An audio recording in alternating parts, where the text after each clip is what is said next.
Será que vale mesmo a pena ficar fazendo feira de franquia na era digital? Pessoal, eu vim trazer aqui para vocês uma reflexão, porque tem muita gente que não tem nenhum histórico de mercado falando que vale, outros que não valem.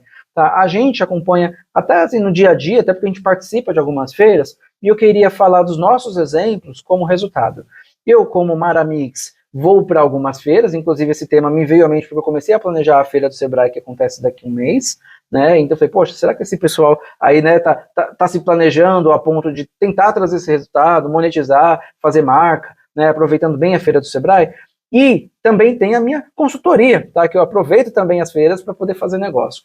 Então, pessoal, eu quero fazer com vocês um exercício para a gente avaliar se vale a pena ou não entrar na feira, quando vale a pena, e se está na hora de você fazer feira de franquias, feira de negócio, como o seu negócio. E de fato não é para todo mundo. Deixa eu fazer meu jabazinho aqui e eu já entro nesse tópico. Já pensou em ingressar no segmento de franquias? Então a Ferrer Franchise é para você. Fazemos de tudo, desde formatação e consultoria para franqueadores, até apoio a franqueados ou aspirantes a franqueado. Além de fornecer produtos de educação sobre a área, enriquecendo seu conhecimento com cursos e blogs semanais sobre o mercado de franquias.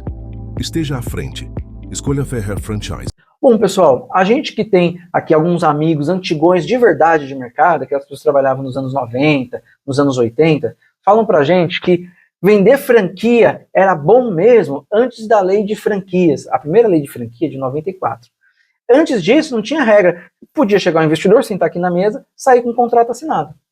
Era assim que era antes. Não tinha tempo de coffee, não tinha internet para pesquisar, não tinha um reclame aqui. Era meio que tão simples quanto isso. Eu não precisava passar o contato de outros franqueados, né, que estavam. Eu só passava o contato telefônico de quem estava muito feliz, satisfeito com a franquia, para poder dar boas referências.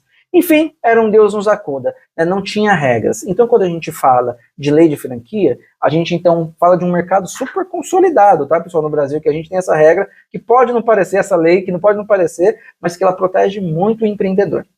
Pois bem, até 94 era esse Deus nos acuda. Depois de 94, vender franquia ficou mais cauteloso, né? As pessoas entravam em contato com o franqueador, né, fazia sua apresentação, mandava coffee, né, pedia documentos do interessado e começava um trabalho de venda de verdade, ó, gatilhos de venda aqui, promoção dali, etc.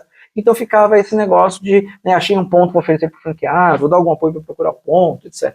Então a gente teve uma fase onde até posso dizer que 2012, 2013 era mais ou menos essa dinâmica. Depois, pessoal, fazer feiras, você começou a competir com outro cenário. Um cenário onde já tinha internet, já tinha o Reclame Aqui, já tinham diversas feiras, ou seja, de 10, 15 anos para cá, o cenário vem mudando rapidamente.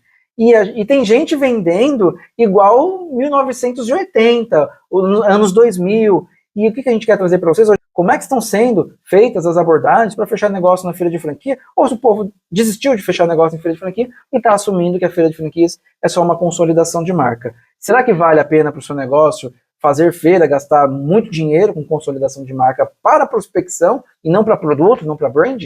Hoje em dia, tem algumas feiras menores. O ano de 2000 para cá, por exemplo, quem se consolidou foi a Franchise For You, Franchise em B2B, entre outras menores, essas têm escala nacional, bem legal, inclusive, o trabalho que eles fazem. Então, eles oferecem esse interior de um estado não tão grande, né, numa cidade polo, claro, né, uma feira de franquia com expositores para aqueles interessados locais, o empreendedor local. Então, isso é muito legal. Tá? Não vai muita gente, né, o expositor por conta dos custos, uma feira pequena, né, então acaba que atrai menos marcas, mas ainda assim é uma oportunidade para o investidor local, que tem pouco acesso de franqueadores, por exemplo, dos grandes centros, indo até lá, uma oportunidade para um empreendedor ter contato com todo mundo ao mesmo tempo, no mesmo dia, então isso é um baita de um atalho para quem está procurando um negócio.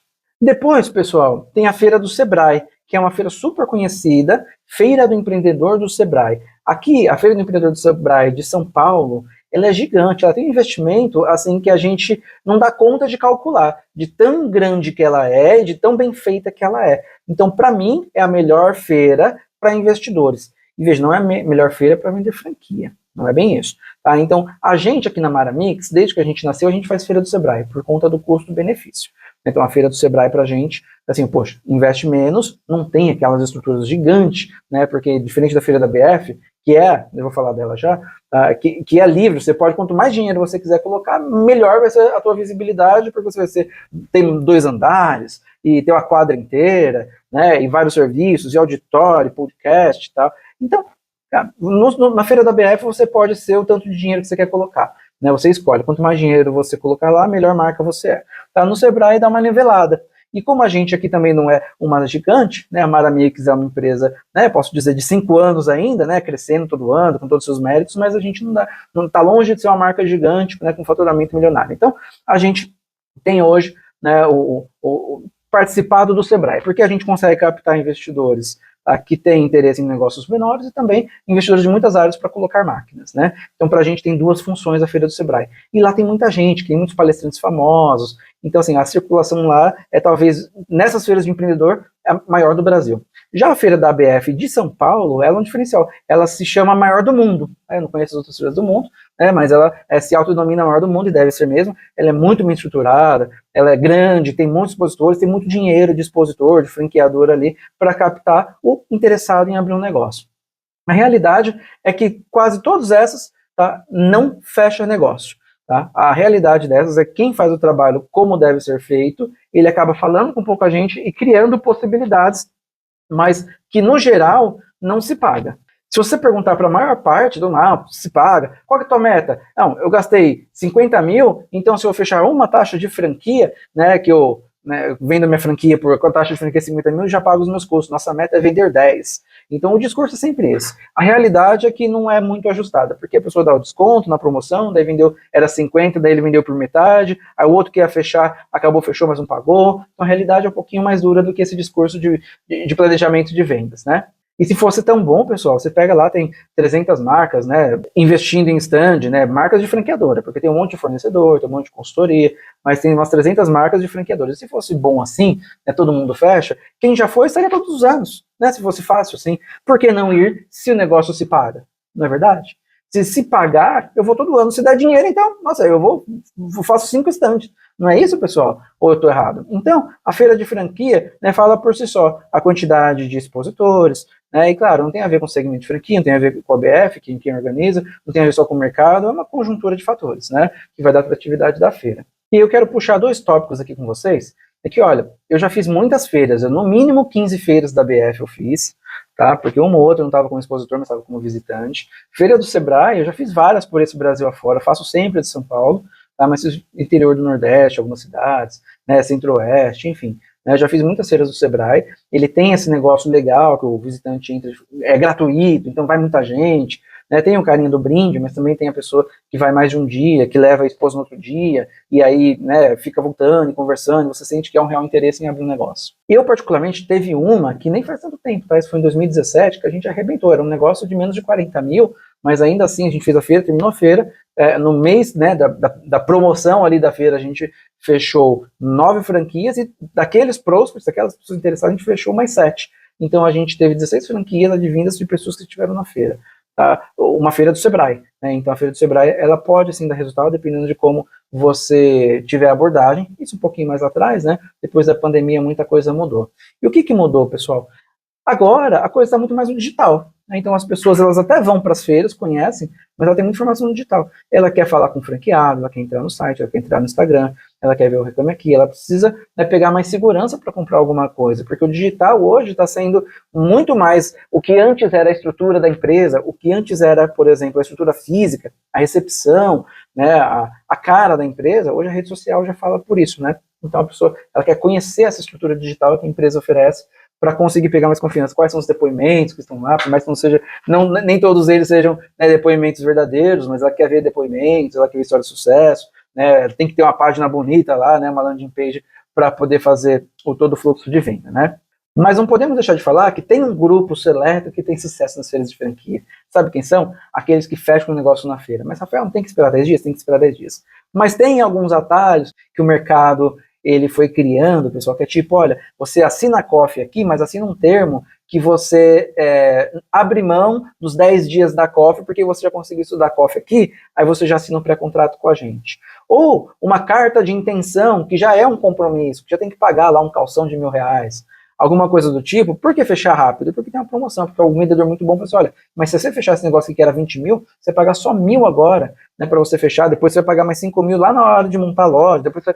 Entende? Então eles criam uma vantagem, aí algumas pessoas vão lá e fazem o negócio e de forma assim, né, meio que inocente, né, porque a pessoa está ali pegou no susto, e o que mais importa é que essa pessoa, provavelmente, o negócio é feito com essa cabeça, não é feito na cabeça do sucesso do negócio, de avaliar o perfil, é na cabeça de venda, né? Vamos vender franquia, não vamos fazer um bom negócio em conjunto, deixa eu analisar você, vai lá, a gente manda a sua documentação para eu analisar, eu quero saber quem você é, então não, a cabeça é diferente. E esse cara que comprou desse jeito, nesse impulso, provavelmente vai ser o primeiro a querer sair amanhã, e quando ele sai, ele vai querer restituição dos valores, porque ele fala, poxa, eu acho que eu fui enganado. Assim, tem até uma lei que proibiu o cara de fazer isso, ele fez, então eu vou processar ele se não devolver o dinheiro.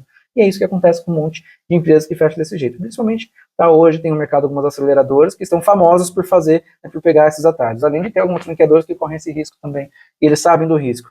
Mas me parece que não fecha a conta, né? Pelo menos no curto prazo pode fechar, mas a longo prazo sempre deixa aí a conta no negativo. Agora, pessoal, voltando para aquela pauta do digital, será que a gente não tem, por exemplo, que analisar... Bom, beleza, Rafael, eu tenho só um dinheiro. Aonde eu coloco? Um dinheiro vai para o digital. Eu tenho 10 dinheiros. Bom, se os seus 10 dinheiros der para pagar alguma coisa de 3 dinheiros, tá, que dá para fazer uma feira, então você pega 3 dinheiros, vai para a feira e 7 fica no digital. O que acontece é que o digital te dá liberdade de criar campanhas baratas, te dá liberdade de capilaridade, de oferecer produtos diferentes, de formas diferentes, tem mais testes, você consegue ficar melhor gastando muito dinheiro no digital, porque o digital tem um alcance maior. Então a gente tem, por exemplo, R$500 você coloca no digital, você vai chegar para 20, 30, 50 mil pessoas. Tá? E o mesmo número, o mesmo dinheiro colocado em feira, na minha opinião, ele dá 1/100º do digital de alcance. Claro que a pessoa passou na feira, viu a loja, o vendedor, se conseguir pescar, já pescou, tá? Mas tem um número, tem uma boca do funil muito menor. Por mais que aumente a conversão, por conta da credibilidade da segurança de estar na feira, mas a boca do funil, na minha opinião, tá, nos negócios que eu trabalhei, tá, a boca do funil com muito mais pessoas é mais interessante que a feira. Sendo que, se você tem um dinheiro bom, que dá pelo menos para fazer uma feira pequena, concentre ali no máximo 30% da verba de marketing de prospecção do ano em fazer feiras. Então, se você tem R$150 mil para o ano, então, pô, vou colocar ali cerca de R$10 mil por ano em marketing. Separa, né, 50 mil para feiras, pode ser feira do Sebrae, pode ser uma única BF, pode ser 50 mil, você faz uma rodada ali praticamente de 10 feiras de menor expressão, mas que também pode, pela capilaridade, por estar em um lugar mais remoto, você consegue estar em mais locais e talvez seja a melhor opção. Então, por exemplo, fazer 10 franchise for you, fazer 10 franchise B2B, né, ao invés de fazer uma BF, às vezes vale mais a pena. Eu tendo a crer que para fechar negócio vale mais a pena. Para consolidação de marca, tá, para tirar fotos boas, colocar na rede social, dar entrevista, tal, a BF com certeza ela faz esse papel melhor que as feiras pequenas, né? Mas o ponto principal é que um dinheirão não pode tudo para feira. Um dinheirão se separa uma parte, que eu falo aqui 30%, porque na nossa realidade isso funciona bem, pode ser que tenha alguma coisa parecida aí com a sua realidade, mas não dá para colocar tudo em feiras e a gente deixar o digital para trás. Da mesma forma que você indo para a feira, não dá para ficar só no digital, porque você for no feiras e eventos, de lá surgem outras oportunidades, você tem tete a tete com o seu interessado, você sabe melhor o que ele está pensando, você aprende a vender melhor seu produto, você sai de lá e fala assim, poxa, eu tenho que voltar lá no digital, porque eu aprendi tanta coisa nessa feira que eu preciso voltar lá e arrumar no digital que está errado. Por final, tente diversificar, muda de estratégia ano a ano. Então esse ano eu vou colocar mais em ABF, esse ano eu vou colocar mais em feiras menores. Eu tenho os mesmos 50 mil para feira. Pô, eu vou fazer 10 franchise B2B, 10 franchise for you, uma ABF, vou colocar tudo no digital, sendo que no digital você já tem 50 contos, você já sabe qual é o retorno de 50 contos. Então, pessoal, você tem aí uma tarefa que é muito difícil, que tem muito dinheiro, e o nosso mercado em 2025, ele não está ajudando, né? O segmento de franquias está com, posso dizer, com a imagem queimada por conta de denúncias recentes, né? E a economia realmente, ela está dificultando as coisas, juros altos, né, salários baixos, então a gente está aqui tentando, de qualquer jeito, né, descobrir os caminhos. Beleza, pessoal? Muito obrigado mais uma vez. Deixa o like aqui pra gente, compartilha com aquele amigo que está procurando, né, saber o que faz com a verba de marketing e, se for o caso, comenta aqui que a gente responde se puder ajudar. Bom, obrigado, valeu.